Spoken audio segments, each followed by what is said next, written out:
Hello and welcome back. Welcome to Beastars, Chapter 153, Howl of the Losing Dogs, A Fine Melody. Last we left off, it was on an ominous note. We found out that Jack is like an elite at the school and that he's shouldering the burden of Beast Society with the knowledge of their history. This chapter, it looks like it's the Legacy and Jack chapter, so hopefully that gets addressed quickly.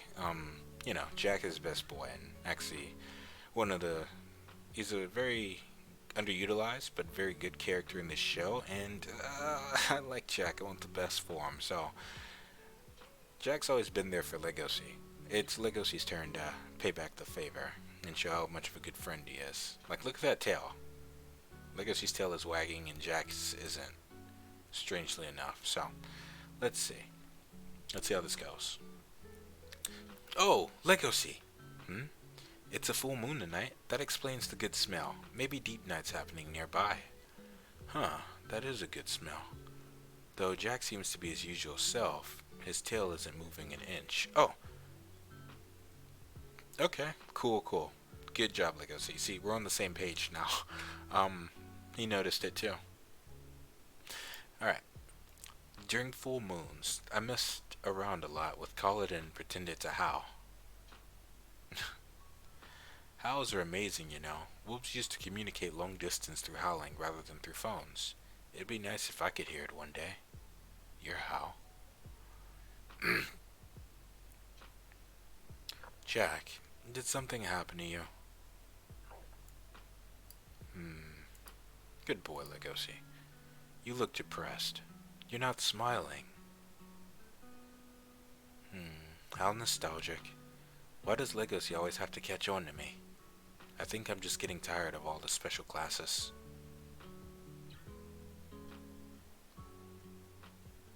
The special class? Only the top 5 students can be there, right? Is it hard? It's not hard, it's just very unique. Wait, did he say top 5 students? Only top 5 students can be in the special classes. I wonder if it... What? So who... Only 5... The top 5 students... That's insane. So it's not a normal class. Jack is a social creature. Some 5 students. Who would they be? Wonder if it's... Jack is a golden retriever. So is it like other golden retrievers? Jack's the only golden retriever we've seen here. So I'm wondering if it's... It would be all dogs. Of course. Okay. Dogs specifically bred for their intelligence. Got it. That makes perfect sense from what was established before. So it makes sense that it would be dogs. All 5 students are dogs? Well, it's only natural. In the end, the dog species is the only species that was made to specialize in intelligence, just as our ancestors wanted. Why is that, though? That's interesting. Did it have anything to do with the war? They keep talking about the war, so I'm just gonna assume, yeah, probably it. That's probably why. We have to study material that even the professors haven't been taught. What? That's insane. We have a monitor that displays special class material, and we just absorb all the knowledge. We make a list of important words in our notebooks as we learn real history and how this animal society works. But as soon as we're finished with a depressing and gloomy history lesson, we leave the classroom and exchange smiles and goodbyes. It's like we're robots made to accomplish the objectives we're given. That's why dogs are a useful species. Jack, see you tomorrow. So he doesn't really get any socialization from this. I wonder if that's like the source of his anxiety. Like, how's Jack supposed to cope? I wonder, is he allowed to like tell anyone about the special history? It seems like he's keeping it to himself. Well, that's what I'm getting from this. So how's he supposed to cope with being in like a depressing room all day with only 5 other students? I mean, it's only one class, but he said it's like depressing material. So I'm wondering. See you tomorrow. I'm just part of them. So this is bringing up Jack's old issues, I feel. It's like we're robots, only made to accomplish the objectives we're given. That's why dogs are a useful species. I wonder if they have like some secret type of like programming in them, you know? Like they've been like indoctrinated since they were young to like respond to certain commands and stuff like that. I wonder if that's the case. Huh, that's interesting. I know I'm suffering, so why can't I bring myself to hate any of it? Why can't I bring myself to cry and run away from it? Because dogs are made not to feel negative emotions.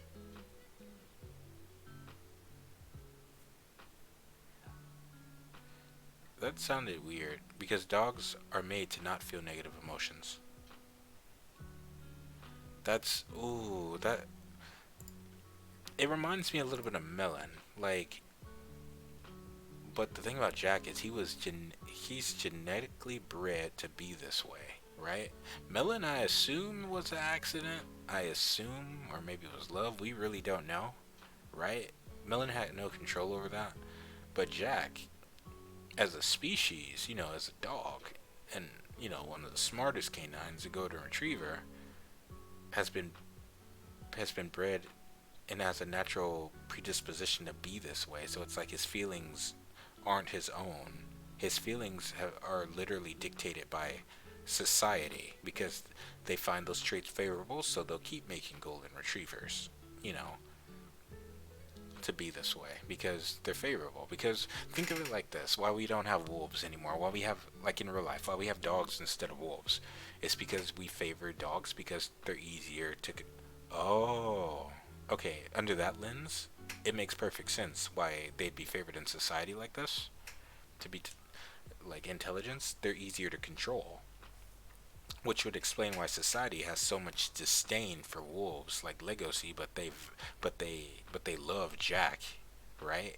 Even though he's a carnivore as well, right? He's much more what do you call moldable because he's a dog, right? They're built to please. They're built to serve. They're built to like not go against the status quo. They're built to stay, with the grain of things. They're built to stay in line. That's what I'm saying. So that's interesting to think about. And that's a huge source of Jack's suffering. So I wonder if they taught that in the special history classes. That was just off the top of my head of what we know from dogs, like in real life. Because there are no humans in this world, so I'm wondering. That's why I've been trying to force myself to cry. Onions! Even Legos, he's like, dude, what are you doing? Oh, so he's been chopping onions. Okay, so he hasn't been. Okay. Because if he eats that, he's gonna die, but. So he's just been chopping onions to make himself cry. I know I'm not supposed to laugh, but that's kind of funny. I thought it was like a darker thing. Okay, that's not cool, but okay. Poor Jack, though. Seriously, it's really sad. He wants to cry, but he can't. He doesn't know. Well, that's really sad. He's being, what's it called? He's numb. Kind of like Millen. Not even, no, numb's not the word. I'd say more so just repressed by his natural disposition. There's a disconnect between how he's feeling and how his body reacts. That's what's going on here. I've been carrying onions with me. The vegetables canines hate the most, but to me, onions are my salvation. I need to get my feelings back. Jack, stop. Onions are dangerous for me too. I can't take being a Labrador if I can't even cry. Oh, he said that with feeling. I can't take being a Labrador if I can't even cry. I feel that, Jack. Why is this chapter getting darker? It's kind of hitting home a little bit. At this rate, dogs are gonna turn animal society into a dog dictatorship. They're the kind of animals who, when told it's rational, can commit mass murder without guilt. Dogs are scary, and I am too. Okay. Yeah, that is scary. That's kind of the point I was trying to make before. If you say jump, the dog will jump. Dogs are their whole they derive pleasure from pleasing, right? And if it's society that they have to please, they'll do it, right? That is what makes dogs scary. They want to serve. They want that leadership, you know? And if they're in control, that's going to be a scary society. Well, it's a fetch, but scary. Dog dictatorship? I don't know about that. I can't imagine dogs being like that. Even Legosi's crying too. Why is Legosi crying? What? Oh, it's because he's. Oh, okay. I see what's going on. I was like, wait, why did he start crying? I know it's a heavy thing, but look, he's chopping the onions, and that's what's making them both just. Okay. The reason you can't hate anyone isn't because you're a dog. It's because you're Jack. You're Jack. How can you say that? How can you know that? And he just starts bawling. Not through his own tears. It's because of the onions. Because we grew up together. He just, aw, he's comforting his friends. Because I like how he's reassuring Jack. It's not because you were bred to be this way. It's because you're genuinely like the sun, right? He reminds me. I go back to My Hero Academia a lot because it's applicable to what we're talking about. There's this character in My Hero Academia named Sun Eater, right? If you know Mirio Togata, Sun Eater is part of the Big Three, and I forgot the other girl's name, but he's part of the Big Three, and he pretty much got his hero name is because Mirio said, he'll shine brightly like the sun, right? And he's like this seemingly depressing personality, but he really does have a lot of aspirations, and whereas Mirio was literally like his son when he was not like as in biological son, but like he shined brightly, and he wanted to be the same way, just like Mirio, and they kind of looked up to each other. So that's where he adopted the name Sun Eater. So like what Legosi's saying here is, we grew up together. You're genuinely a good person, Jack. That's what he's saying here. And it's his way of trying to cheer him up, right? Together. No, we didn't. Legosi, you grew up too much and left me behind. Your body grew too much, and your heart grew too strong and free. You go to places I don't know of. Whenever I look at you, I'm always reminded of how close yet distant wolves and dogs are. My ancestor always had great potential for strength. And he just looks, okay, so this is like, okay, cool. So it's mirroring that a little bit. Like, he always looked up to Legosi because he's born strong and free, right? Legosi is the freest of the animal species. He hasn't been bred for anything. He's still in his prime, right? All dogs are descended from Legosi and from gray wolves, right? The largest of the Canidae species. So, yeah. Legosi is like a walking source of like of everything Jack is not. That's what Legosi is, right? But that's not necessarily a good thing. What Legosi is saying is, just because he was bred to be this way, that doesn't make him any less that doesn't make him lesser than he is. If anything, Legosi wishes he could be more like Jack, right? And that's the good thing I like about the relationship. They both have something the other needs, and that's why they work so much as friends, right? And I love to see that, and I love how this is getting brought up again, because it was sad when Legosi left school, and that hit Jack hard, and he's still dealing with it, right now. So I like how that didn't just get swept under the rug just because Legosi left school. That was actually a relevant plot point. I'm glad that's being brought up again. So, hey, cheer up. I want you to smile. He just noms it? He just ate that onion. What? Jack is gonna die. What? Did he get mad at that? What? Damn it, Jack, spit it out. If a dog like you eats an onion, what are you you think I'll listen to you? Because I'm such a good dog, right? Even Labradors can have a rebellious phase. Is that what this is, Jack? What are you talking about? Your life is in danger. Spit it out. I'm gonna put my fingers in. he activated his gag reflex. Oh, get it all out. No, sorry. We really shouldn't be swallowing onions. They can kill you. Legosi's long fingers and sharp nails are all the way down my throat. They're filling me with pain and suffering. He was always like this. Always. Legosi is arrogant and strong. Sensei, they're fighting. He is both my source of suffering and my reason to live. As a good friend should be. I mean, that sounds kind of toxic, but I didn't mean it like that, but think positive, think positive. Hey, what are you two doing? Stop the nonsense and get along with each other. Is that okay? No, now that I think about it, I don't think we've grappled with each other since we were kids. If that teacher were here now and said the same thing, I'd give her an honest answer. I will. Forever. You see? What the heck, you delinquent wolf? You just love making me suffer. Look at that. Their tails are wagging. Again, they're friends. They're friends. Since you opened your heart to me for the first time, I guess I should let you hear it.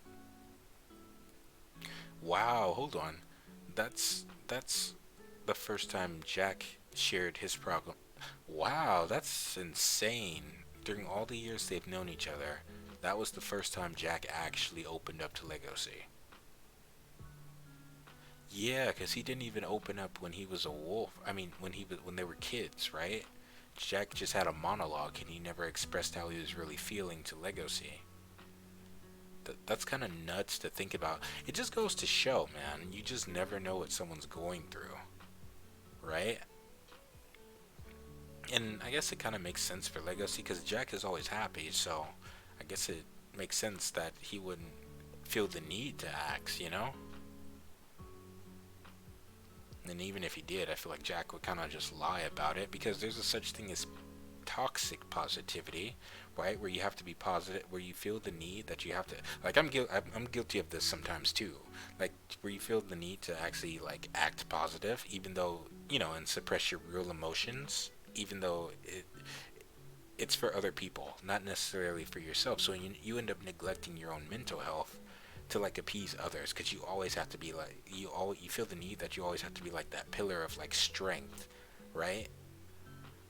Always have to be the happy one. Always just, it's a lot, man. And I actually feel for Jack in this situation. That's one of the reasons I relate to, like, Mr. Peanut Butter, like, from BoJack Horseman a lot, too. And it's kind of reflected here in Jack as well, so. But yeah. Let's see. Since you opened your heart to me for the first time, I guess I should let you hear it. I don't really do it much because it's so embarrassing, but tonight's a special night. Oh, let's get a howl for him. This is the first. Wow, that's awesome. I heard Legosi's howl for the first time. You're my coolest. Yeah, you're my coolest ancestor. So he just howls. So he's. Oh, and it's a full moon too. That's just perfect. This is gonna be so beautiful. This whole scene, I can just imagine it right now. Just the lighting, the setting, the mood. Like, oh, I'm just excited. This is gonna look beautiful when it gets animated. Is the anime, is it gonna be hand drawn, like 2D animation, or is it 3D animation? I think I gotta look at it before. I haven't seen it. I'm wondering. I think it was 3D, so I wonder. It looked like they did a good job. I have to get on that. But yeah, this is gonna be beautiful. I wonder. Actually, now that I have an idea, maybe I don't know if I'm gonna get copyright strike though. But what I was thinking of doing is doing like a review of the anime, but like, what's it called? Maybe like a reaction based thing where I'll go through it, like we'll watch it, and as we're watching, I'll kind of like comment, like kind of like commentary, comparing like what happened in the manga, how what happened in the manga versus the anime, because I know they took. Well, since it's an anime adaptation, I know they're taking liberties to like cut things out and shorten it because what was it, like 11 episodes per season, or was it 10? Something. I think it's on Netflix. It's something. We'll see. I'm not sure. I don't know if that's gonna trigger something. Maybe I'll try it on a separate channel and see how that works out first as an experiment, and if it's clear, then we'll just keep on going. It should be fine as long as I'm actually like commenting on it, like on certain instances. We'll see. It should be fine. I completely lost my train of thought, but Legosi's howling here. He's like, "Arr," like a good boy. So, arr. I can't howl. My throat's too dry for that. I need water actually. But you're my coolest ancestor in the world. What would you think of this? Legosi, do you want to know what I'm learning in special class? We're gonna get to learn the history? Finally, yes. Finally, that Chekhov's gun, man, it's finally coming. It's finally becoming useful. They've been alluding to the history, so it must be important, and we're gonna be learning about it. So cool. Well, that's a beautiful end to the chapter. Ending with Legosi's howl at the moon. For Jack, beautiful, man. I love their friendship. May it last for many years, and no more onions, please. So, it's been fun. This has been chapter 153. I will see you during chapter 154, so look out for it. It'll be out soon. And, yeah. I'll see you during the next one. Be good and be nice to each other. Bye now.